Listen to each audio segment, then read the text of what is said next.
ताजा तरीन वीडियोस के लिए हमारा चैनल सब्सक्राइब कर बेल आइकन पर प्रेस कीजिए ताकि आपको मिले हर अपडेट सबसे पहले।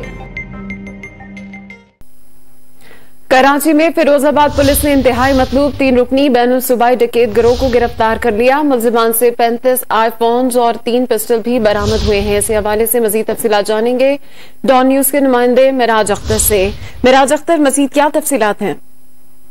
आज देखिए, बिल्कुल फिरोजाबाद पुलिस ने कार्रवाई की है। इस दौरान 3 मुलजिमान को गिरफ्तार किया है। पुलिस का दावा है कि इन मुलजिमान के कब्जे से 35 आईफोन्स और असला भी बरामद हुआ है। और पुलिस का ये कहना है कि मुलजिमान में से 2 जो मुलजिम हैं ये कराची के मुख्तलिफ इलाकों में मोबाइल फोन छीनने की वारदातें करते थे, जिसके बाद इनका एक साथी जो कि बैरून शहर दुकानदार है वो उन मोबाइल को काबिल इस्तेमाल बनाकर बाकायदा वेबसाइट पर लगाता था और उसके बाद वहां से उनको फरोख्त कर दिया जाता था। अब तक ये 1.5 करोड़ मालियत के मोबाइल फोन इसी तरह छीन कर फरोख्त कर चुके हैं और मुलजिमान से मजीद इस हवाले से तफ्तीश की जा रही है। जी,